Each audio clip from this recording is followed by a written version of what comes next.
Thank you so much for having me, for inviting me out here. Thank you to Jessica. And today I'm going to be talking to you all about the practice of branding cities in Lisbon, in Portugal. So I'm just going to dive in. So for today's talk, I'm focusing primarily on Portugal and discussing some discursive trends that shaped Lisbon's urban and social landscape in the era following the 2008 global financial collapse. I use as a case study Mouraria, which is a district of the Portuguese capital's historic center, known for its long trajectory as a stigmatized space, a reputation that can be attributed in large part to its association with religious minorities and the urban core, and in the contemporary era, its substantial population of working class immigrants from Africa, Asia, and Latin America, and their descendants. So as you can see on this map, and I'll put a little circle, Mouraria is sandwiched between what are now two tourist sites in the city's historic center. We have the Castelo de São Jorge and the Baixa Bombolina shopping district. This is a desirable position that has increasingly drawn attention to the space in the 21st century, due in large part to the area's purportedly unexploited social and economic potential. So in order to sort of give you an idea of what I do as a scholar, I'm going to first explain how this example fits into my broader work on Iberian cities, and provide an overview of my forthcoming book, which is titled Cities Beyond Crisis, Race, Affect, and Urban Culture in 21st Century Iberia. After this, I'm going to highlight some of the discursive tropes that gained momentum in Lisbon following the 2008 collapse, which is a moment at which Mouraria was increasingly positioned as a site of social and economic investment in the city. And so in order to show you an illustration of the spatial products of these discursive trends, I'm going to share some key points from my analysis of the Mercado de Fusão, which is the fusion market, a public plaza that was obtained by a private entity in the 2008, it was in 2009, and was redesigned as a tourist-oriented food and leisure attraction. So let's dive in. This is an overview of the larger project. So I open Cities Beyond Crisis with the 2008 collapse because of my view of this moment as a type of catalytic event. This is to say that I see the crisis as having prompted waves of feeling and corresponding cultural interventions regarding the experience of and path beyond acute social and financial precarity across Iberia. With this climate of heightened emotion at the forefront, I delve into the social and spatial implications of the stories told about two different neighborhoods in Spain's and Portugal's capital city. So I look specifically at Mouraria and Lavapiés, which is a district with a similar trajectory and a stigmatized space in Madrid. So this is a comparative study. Most critically, I focus on the discourses that circulated as these areas underwent a period of accelerated development, and I pay attention to stories told about these neighborhoods' relationship to race. So I'm keeping in mind the way that financial precarity stoked xenophobic and nativist sentiments in both Spain and Portugal during this period, which sort of came out when people were discussing these spaces.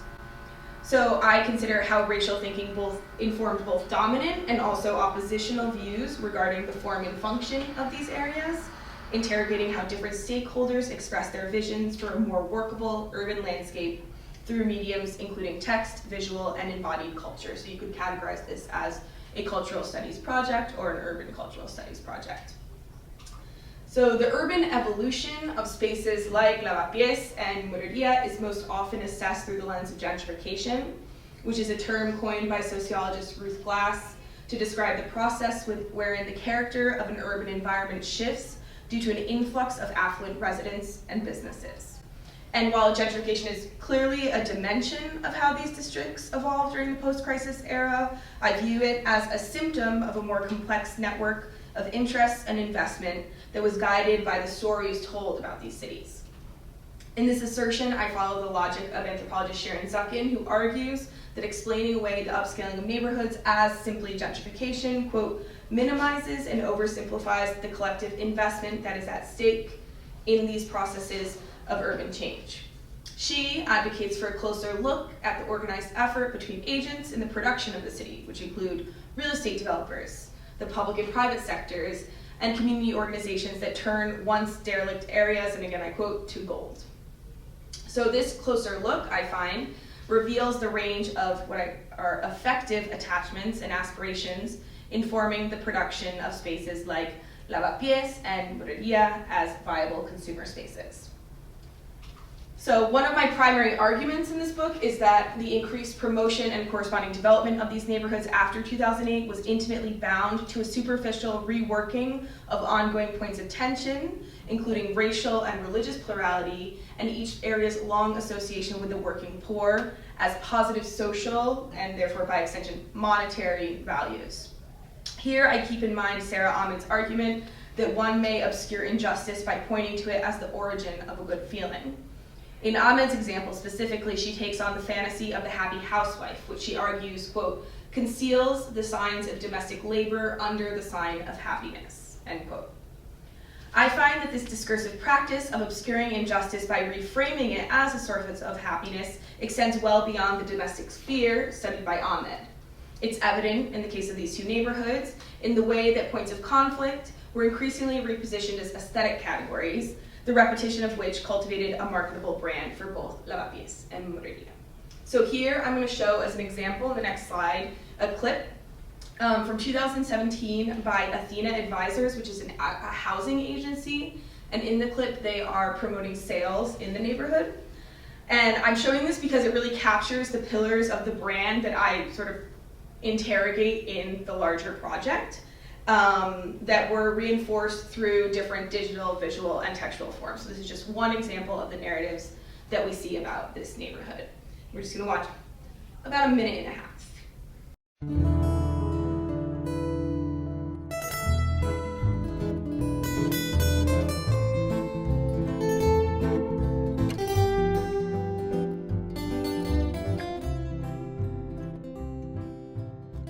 Estamos na Mouraria, berço do fado e da arte manuelina, os dois maiores expoentes culturais de Portugal. O bairro, um dos mais históricos e tradicionais da cidade, deve seu nome ao fato de Dom Afonso Henriques ter confinado nessa zona todos os mouros após a conquista de Lisboa em 1147. Hoje a Mouraria e arredores são a zona mais multicultural da capital portuguesa, mesclando etnias variadas em suas ruas estreitas e íngremes, onde se escondem algumas das mais tradicionais casas de fado do mundo, assim como uma variedade de restaurantes, tavernas e mercados. Durante muitos anos a Mouraria teve muito degradada e de alguns anos para cá ela tem se transformado muito, tanto em termos de imobiliária, de edifícios inteiros sendo reabilitados, como no Largo das Olarias, como em questão de imigração. É um bairro tradicionalmente de imigração, mas tem vindo pessoas de outras nacionalidades, artistas, boêmios. Houve a reforma da Praça Martim Muniz, que foi muito importante, que trouxe toda uma nova movimentação para a zona. So to review, this short clip highlights some of the pillars of this brand. We have fado, the music genre. We have the conquest of Lisbon and its association with the neighborhood. And we have the area's multiracial, multi-ethnic populace as value-adding qualities. 3 points that, upon closer inspection, one will find are entangled with much more complex debates regarding race, class, citizenship, and the right to the city. The fragility of this narrative is exposed in this very video, as the narrator states, listing the ways that this district has improved. This was a, quote, traditionally an immigrant's neighborhood, but now there are people from other nationalities. In this one short phrase, she reinforces the category of immigrant as a type of racial other, conceived in opposition to an unstated neutral form, presumably a white individual. This is then juxtaposed with what she calls other nationalities, a group cast in opposition to the non-white immigrant as a more desirable neighbor. These statements, on the whole, are emblematic of the more dominant, market-oriented narratives that drove development initiatives in this neighborhood at this time. So, in Cities Beyond Crisis, I also study the other side of this equation, which is that I interrogate culture products positioned explicitly as anti-hegemonic activism, denouncing or providing creative alternatives to the displacement and disenfranchisement of different residents in both Mouraria and lavapiés. So here on this slide, I'm sharing a image from a satirical march that was held by a local activist association in lavapiés that commemorated the so-called exile of a symbolic resident. When I'm assessing these types of interventions, one of my primary research questions is how and the extent to which race and racial difference come forth in processes of contestation. I do find some unexpected points in common in the discourses, both on the market-oriented side of the ideological spectrum and on the oppositional side of the ideological spectrum. So for example, both hegemonic and oppositional narratives frequently turn to the idea of a mythical original in their defense of these spaces against speculative development, which suggests a hierarchy of belonging informed by both race and point of origin. So with these broader points for my project in mind, I'm now going to turn to an example from my book project, or the same project, which is my analysis of the Mercado de Fusão. So I find this development initiative particularly illustrative of how the market-oriented discursive trends, which we saw in the video prior, took shape in the actual built environment of the neighborhood. So first I'd like to set the scene.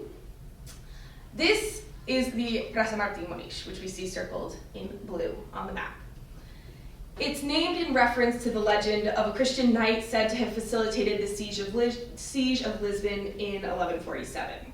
So this is when they took control, the Christians took control of the city.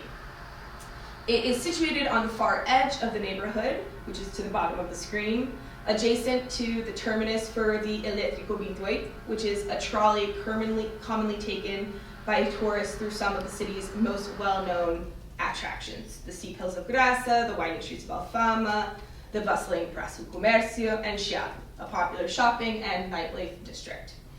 And as we can see on this map as well, the plaza functions as a type of physical barrier between Mouraria and other districts like Baixa, which is to the south, up here it's to the left, and Pena to the west, which here is to the up.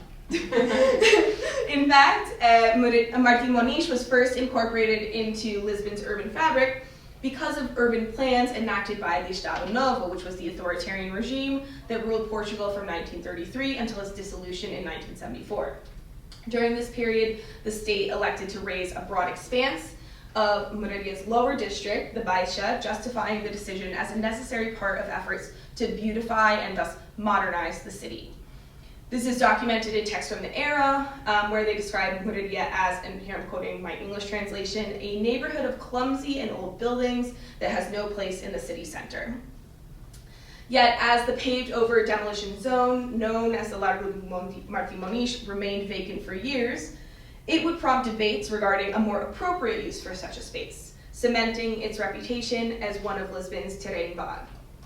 Architect Ignacy de Sola Morales describes such spaces as internal to the city, yet external to its everyday use, existing outside of its effective circuits and productive structures. He adds, and here I'm projecting the quote because it's longer, from the economic point of view, industrial areas, railway stations, ports, unsafe residential neighborhoods, and contaminated places are where the city is no longer.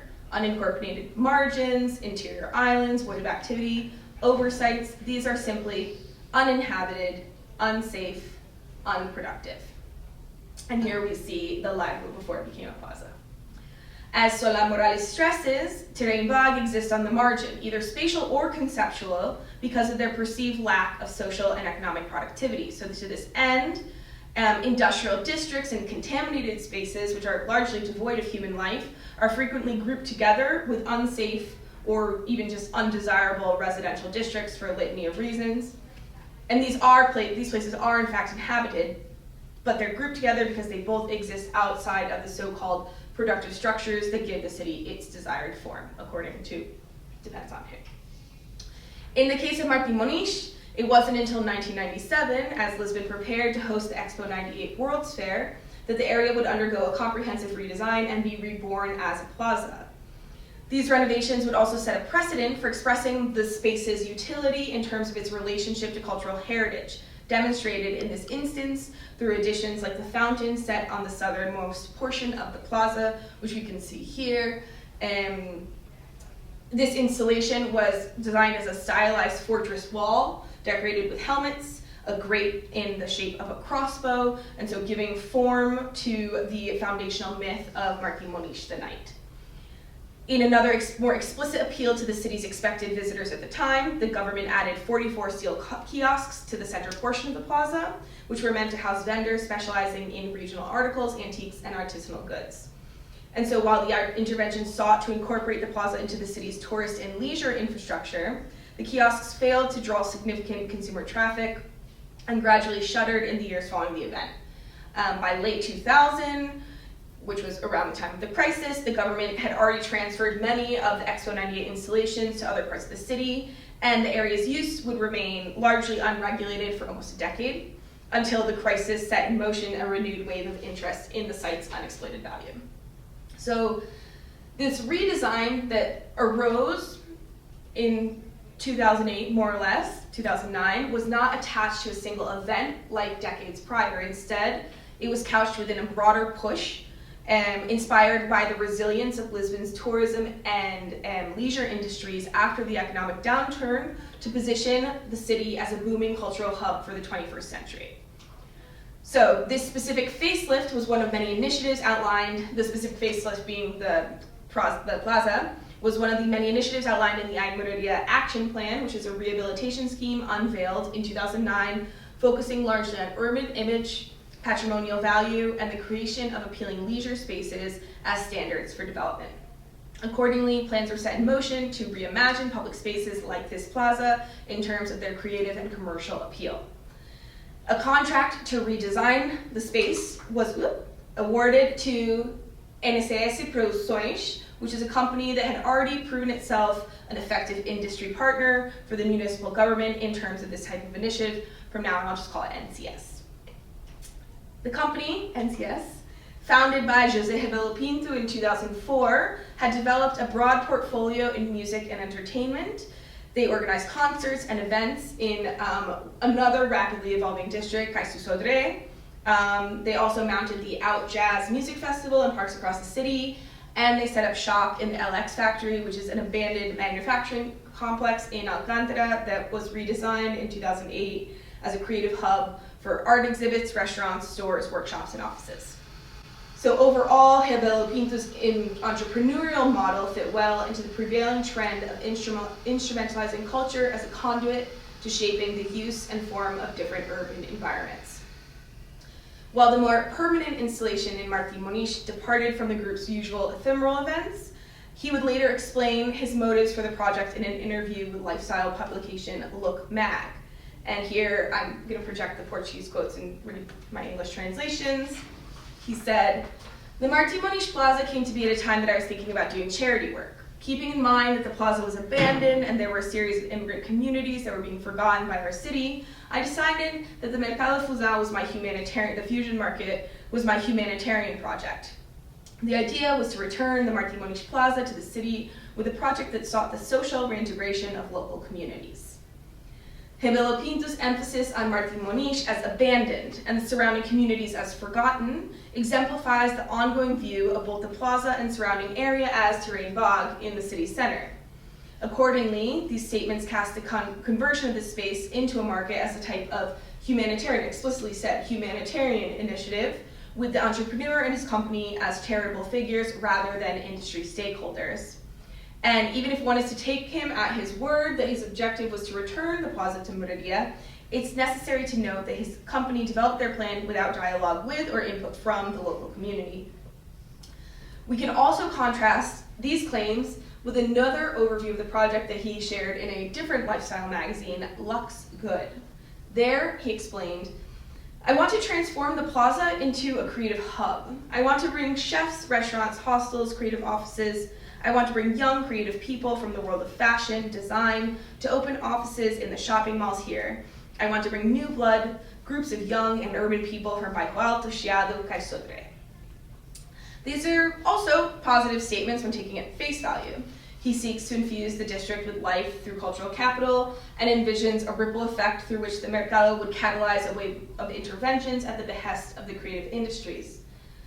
Mouraria is envisioned ascending to the level of Lisbon's most desirable touristed neighborhoods like Bairro Alto, Chiado. Yet, the subtext of these statements is much more telling. He approaches Martí Moniz once again as a blank canvas, disregarding the populations with established modes of urban living in the district. this creativity-first vision for the city, which is a recurring trope in the rising number of neoliberal urban initiatives at the time, casts aesthetics and leisure as a type of social welfare.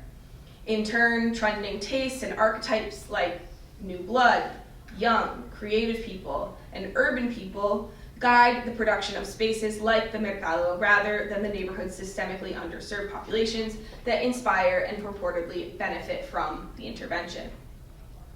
So now that we have the parameters of the vision in mind, we can think about how the plaza, once reimagined, would be conspicuously aligned with the interest groups of those who actually didn't need the so-called humanitarian aid of which he is speaking, tourists and the spending class.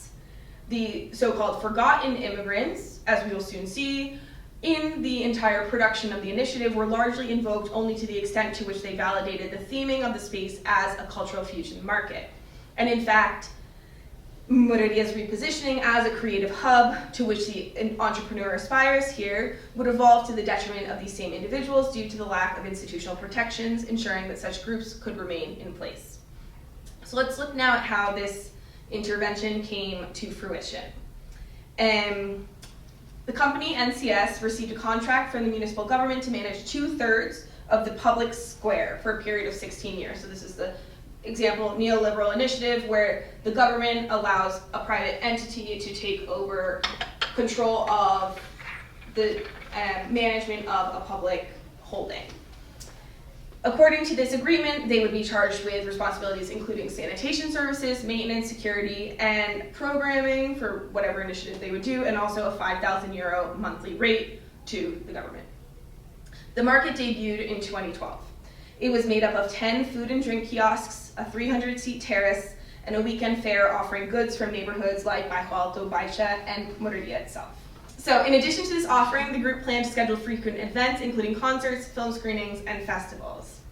So I'm going to play this short clip that I took without knowing that I would ever play it to anyone else. and so it's a bit shaky, just to give you an idea of the market.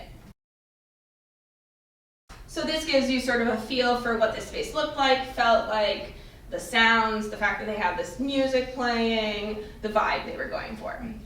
So now that we have an idea of the physical layout of the space, I'm going to walk you through some of the ways that multiculturalism as a brand was expressed in the market through both promotional materials and the space itself. So first, let's look at the description on the NSASU website. They write, and I'll read the translation, "Sample flavors and breathe in culture in Martin Moniz Plaza. The starting premise is that this is a dynamic space, a point of contact and bridge through gastronomy, art, installations, cinema, expositions, workshops, music, celebrations, and lots of entertainment." Thank you. "The project is oriented around 10 kiosks offering cuisines from around the world. We can fill our souls and comfort our spirits with the most tempting delicacies from here and overseas. Colors and scents bring us from China to Argentina, from Japan to Brazil, with an obligatory stop in Africa and Bangladesh. Portuguese snacks also have a special place in this cornucopia of flavors." This summary casts the development as a type of mini World's Fair, a model popularized in the 19th and early 20th centuries when designated precincts were designed as virtual worlds for visitors to comfortably engage with and thus make sense of racial and cultural otherness. In doing so, the existing social landscape of Martin Moniz and more broadly Mouraria is invoked and imagineered as an ongoing display of metered diversity. I refer to this imagineering practice, coined to articulate the production of Disney's theme parks, to emphasize how this group forged a balance between illusion and reality through the creative engineering of goods, services, and spaces such that the fantasy felt real. To this end, the Mercado offered a comprehensive sensory experience that celebrated real and imagined features of Mouraria in such a way that produced a type of real without origin. Notably, the fantasy articulated through its culinary and physical landscape departed from more established hybridity narratives in and about Portugal, which traditionally organized racial and ethnic plurality through nostalgic recourse to the nation's imperial past. Instead, a range of transnational connections from the former empire in Africa, Asia, and Latin America, which would be more common, to more contemporary networks of migration to Europe from countries like China and Bangladesh, are brought together in one site.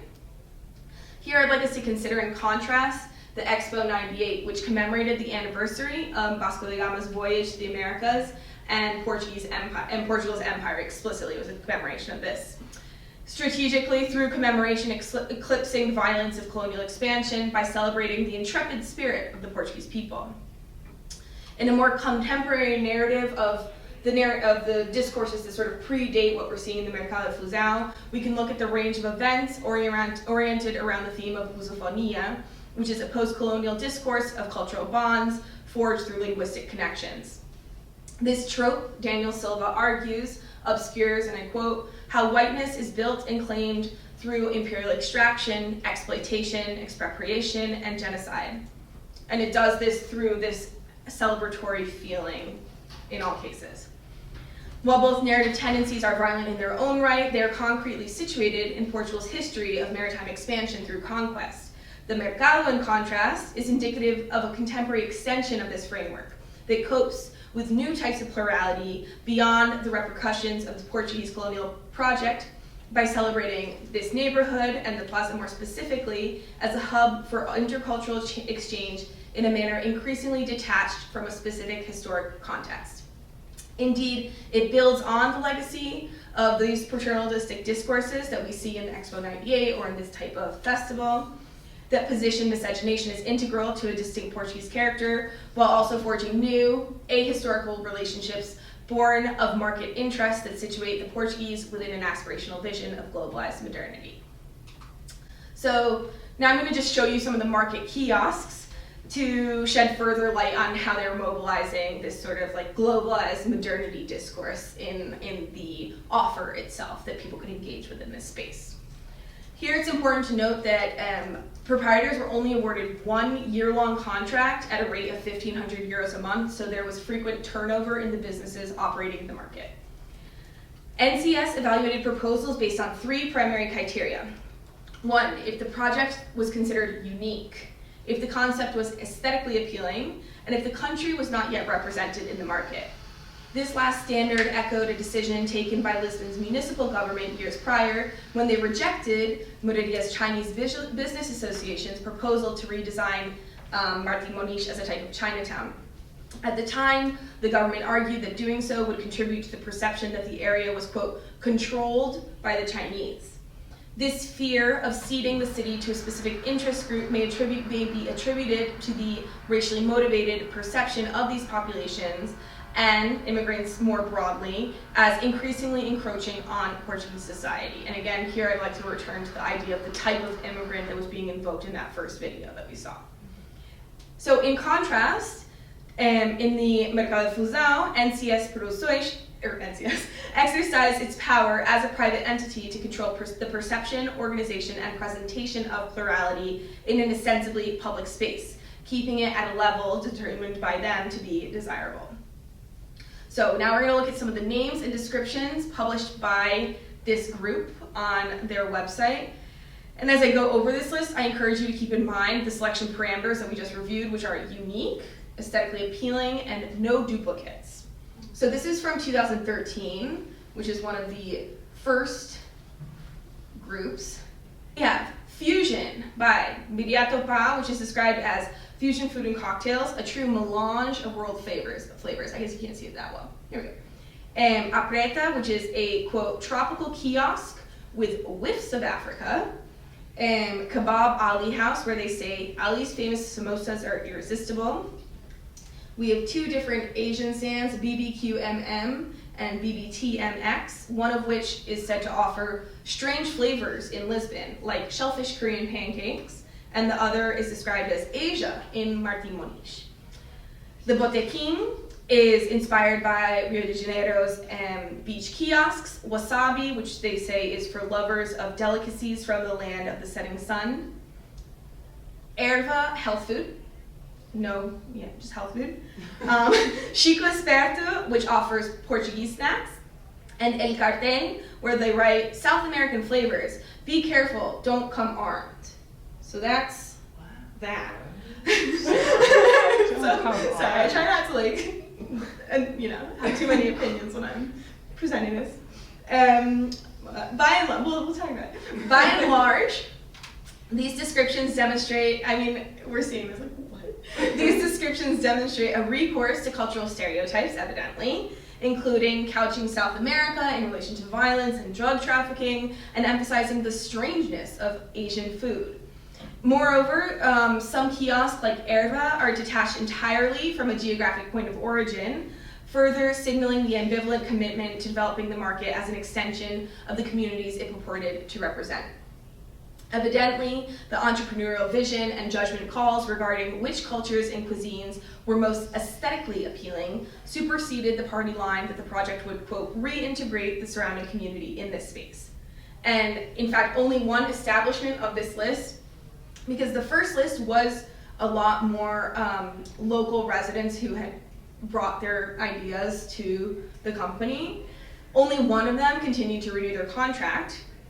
And by 2015, this is when it gets wild, which is the first time I visited the place and took that shaky video, most of the local businesses had abandoned the market, and it was replaced with a new list, which I'd love to show here, how it strays even further, this list, from the neighborhood's demographic realities. Most of the ones we saw from that first list disappeared, and so now we have Dogtails, which is hot dogs and cocktails. We have a pizza place, we still have Kebab Ali. So as you can see, there was a couple that stayed. This one was never neighborhood residents. We now have Erva stayed, but they actually went away after a while too. And we have this one that's mussels and gin, supposed to be Belgian. So as we're seeing, we're getting further and further away from the more historically grounded connections in this space, and we're just getting into a melange of diversity, fabricated diversity, right?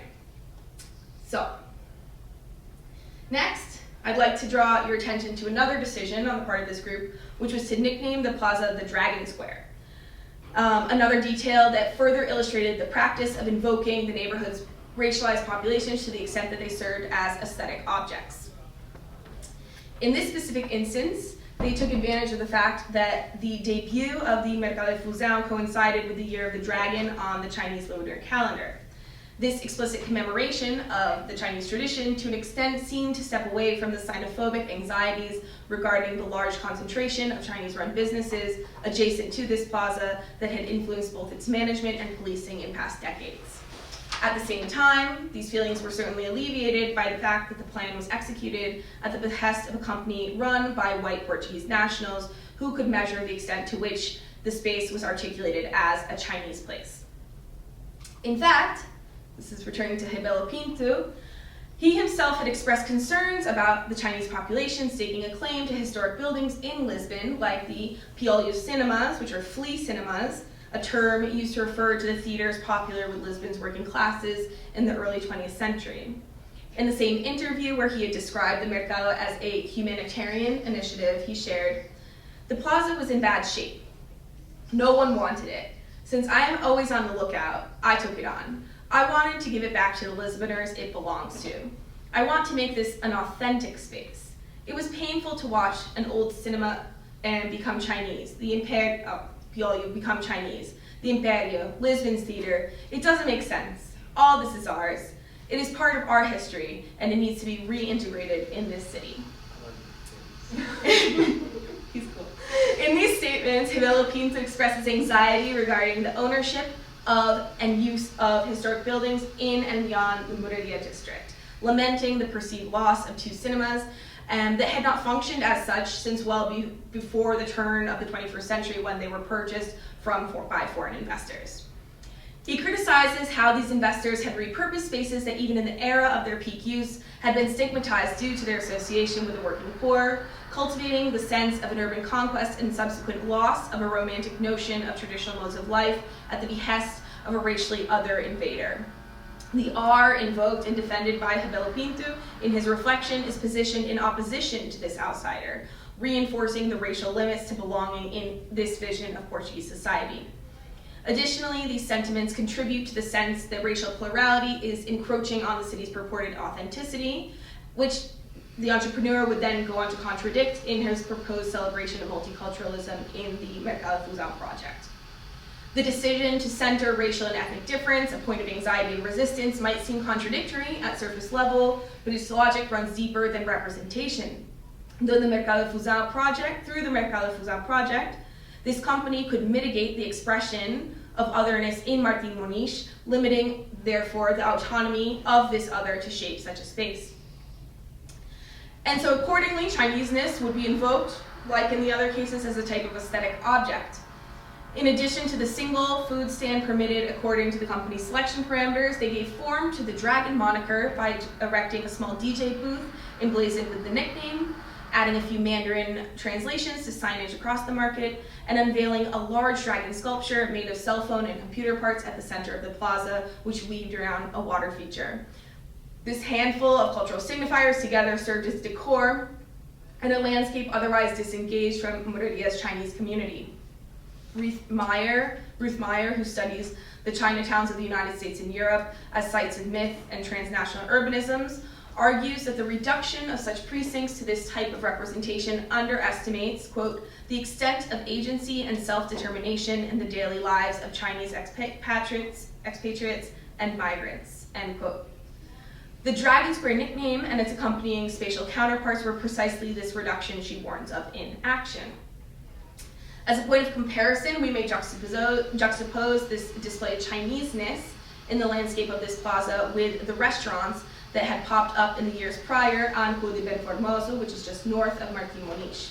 There, several Chinese families had begun to run unlicensed operations in the second floors of residential buildings known by word of mouth as home restaurants by the Chinese community, and chines clandestinos, which were clandestine Chinese, by a growing clientele of locals and tourists.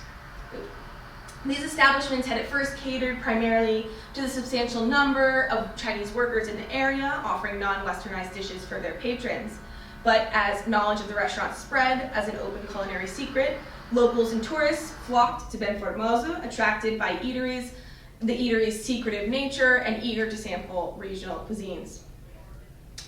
A frequent stereotype of the Chinese in Portugal and in general as mysterious and closed off was undoubtedly reinforced by the speakeasy format of the unlicensed establishments, and a motivating factor for visitors who viewed the spaces as a glimpse into the more exotic or mysterious natures, purported exoticism of the Far East. However, once inside, they were able to sample regional cuisines that did not pander to Pan-Asian tropes, an opportunity for cultural exchange that served to demystify, to an extent, this other. This stands in stark juxtaposition to what was on the menu at the kiosque in Martin Moniz, which was, noodles in a box, dumplings in a bag, which you might surmise, and you might could tell from the video that I showed prior, was not very popular. So, over the course of several years, NCS would unveil a series of renewed attempts, both spatially and discursively, to inject life into their project as a hub and position it as a hub of creative, globalized modernity. In 2013, they invited a local artist to install a large sculpture titled The Resurrection of the Rooster in the northmost portion of the plaza, which is a modern take on the Rooster Barcelos, a Portuguese national symbol, an object of seemingly inexhaustible kitschy reproductions, including corks, keychains, magnets, and t-shirts. They also hosted Writer's Delight 2014, an urban art gathering where the public could watch a selection of artists, graffiti artists from countries like Portugal, Spain, and France, as they painted different sectors of the plaza. And in other instances, the merchants themselves organized free events. They did open-air cinema, they did Bollywood Holi, in order to honor the Hindu festival. But despite this array of initiatives, traffic to the plaza never fully took off. And in 2017, citing financial challenges, the group transferred ownership of the space to the company Moon Brigade Limitada, which I will note is also run by Rebelo Pinto. So sort of changed, but sort of didn't. The new group negotiated an even longer contract for rights to the space, but decided to dismantle the market and erect barricades around the plaza, bringing the project to a close while also entirely prohibiting public use of this space. So overall, if we step back, I see this market as a cautionary tale regarding the limits of a narrative strategy that I term manufactured multiculturalism, a discursive trend with spatial repercussions where interest groups capitalize on an opportunistic engagement with and construction of racial or ethnic diversity. I refer to this as manufactured to emphasize how the pastiche of people and culture that form the basis of such tropes depart from miscegenation narratives grounded in colonial relationships. These narratives produce a more disjointed landscape of plurality that serves to situate a given spatial context, in this case, Martín Moniz, within an aspirational version of globalized modernity. This process of abstraction, where real and imagined attributes are identified and subsequently cultivated by institutional actors and local stakeholders, limits its celebration of otherness to the extent to which it serves to position this otherness as a productive site for capital accumulation. And as we saw, this vision did not take. By the time Moon Brigade revealed a new and even more ambitious plan to construct 50 shipping container style structures on the plaza, the locals had become much more attuned, because now we're in 2017, 2018, and the locals have become much more attuned to the more detrimental outcomes of this push for consumer-oriented development, keeping in mind how the demand for affordable housing, the cost of living skyrocketing in the center were becoming primary concerns because of the projects of the early post-crisis era. Only steps from the plaza, residents at number 25 of Julius Lagares were fighting against their impeding displacement by developers who wanted to convert their building into tourist rentals. Organizations like Mouraria and Lisboa were leading the charge against the projects similar to the now defunct Mercado de Fusão, bringing together associations and individuals demanding for the state, and instead of ceding the city to private interests, to mitigate the impact of Lisbon's promotion as a site of tourism and investment that was now increasingly evident. The narratives that had driven this project for years prior, smiling, creative, cosmopolitan cities were losing amongst the general population a lot of their effective weight. And in fact, this newest attempt to shape Martín Moniz was met with unprecedented resistance, effectively stalling plans for development. In one such case, in 2019, a group of protesters created a human chain around the plaza as a sign of public resistance to the ongoing privatization of the space and the fence that was still up, so they still could not use this public plaza. During the protests, they unveiled a large sign that declared the Câmara Municipal, so the municipal government, is obligated to respect democracy and the desires of Lisboners. We want a public garden. Lisbon is not for sale. Lisbon is for everyone. Under this immense public pressure, Fernando Medina, then mayor of Lisbon, announced that the project would not go forward as planned. But, and this is a means of closure, even today, almost 4 years later, and with the added weight of the pandemic, the path forward for Martín Moniz remains up for debate. The walls are down, there's still no plan, and Mouraria continues to take shape as contested terrain. Thank you.